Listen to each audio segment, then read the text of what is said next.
పల్నాడు జిల్లా సత్తెనపల్లి పట్టణంలోని యానాది కాలనీలో ఒక ఏరియాలో శనివారం మధ్యాహ్నం 12:30 నిమిషాలకు భారతమాత అన్నప్రసాద విత్తన పథకం 727 రోజు సత్తెనపల్లి పట్టణానికి చెందిన రెడీమేడ్ వ్యాపారి తాడ్వాయి ప్రతాప్ గారి ఆర్థిక సహాయంతో వీరి తల్లిదండ్రులు కీర్తిశేషులైన తాడ్వాయి వెంకట రంగారావు ధర్మపత్ని శివకుమారి గార్ల పుణ్యతిథి సందర్భంగా మరియు మహాలయ పక్షంలో కీర్తిశేషులైన వారికి ఇలా చేయడం వీరి ఆత్మకు సద్గతులు కలుగుతాయని దానిలో భాగంగా తాడ్వాయి ప్రతాప్ గారు వీరి తల్లిదండ్రుల పేరు మీద నిరుపేదలకు ఉచితంగా భోజనం అందించడం జరిగింది। ఈ సందర్భంగా దమ్మాలపాటి బాల వెంకటేశ్వర్లు మాట్లాడుతూ ఈనాటి కార్యక్రమంలో దాతలకు వీరి కుటుంబ సభ్యులకు మరియు భారతమాత అన్నప్రసాద వితరణ రూపశిల్పి మరియు సీనియర్ న్యాయవాది అయిన దివ్వెల శ్రీనివాసరావుకు హృదయపూర్వక ధన్యవాదాలు తెలిపారు।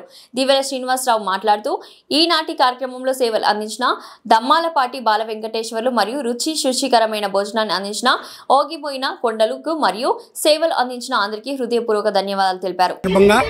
మహాలయ పక్షాల సందర్భంగా తల్లిదండ్రుల యొక్క తిథులకి వాటికి ముఖ్యమైనటువంటి పక్షం కాబట్టి మరి వీరి యొక్క ఆర్థిక సాయంతో ఈరోజు ఇక్కడ ఉన్నటువంటి నిరుపేదలకి ఉచితంగా భోజనాన్ని వారి కుటుంబ సభ్యులు వచ్చి స్వయంగా అందించడం జరుగుతూ ఉంది।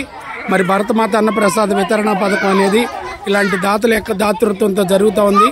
మేము ప్రధానంగా యానాది కాలనీలో ఎంచుకోవడానికి కారణం ఇక్కడ తెలుగుదేశం పార్టీ నాయకులు దమ్మాలపాటి బాల వెంకటేశ్వర్లు గారు మరి దగ్గరుండి మరి ఇక్కడ ఏర్పాట్లు కానీ పర్యవేక్షణ చేసి జనాన్ని మొత్తాన్ని గ్యాదర్ చేసి స్వయంగా దాతలతో పాటుగా వడ్డించే కార్యక్రమం బాధ్యత తీసుకుంటున్నారు।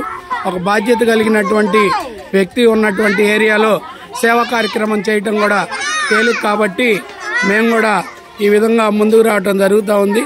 మరి ఈ కార్యక్రమంలో మరి దాతలైనటువంటి తాడ్వాయి ప్రతాప్ గారికి వీరి కుటుంబ సభ్యులకి మరొకసారి హృదయపూర్వక ధన్యవాదాలు తెలియజేస్తూ వీరి తల్లిదండ్రుల పవిత్ర ఆత్మకి సద్గతులు కలగాలని మనస్ఫూర్తిగా కోరుకుంటూ మరి తక్కువ సమయంలో శుచికరమైనటువంటి భోజనాన్ని అందిస్తున్నటువంటి ఓగిపోయిన కొండల గారికి సేవలు అందిస్తున్నటువంటి దమ్మాలపాటి బాల వెంకటేశ్వర్లు గారు ఇతర వాళ్ళందరికీ కూడా పేరు పేరున హృదయపూర్వక ధన్యవాదాలు తెలియజేసుకుంటా ఉన్నాం।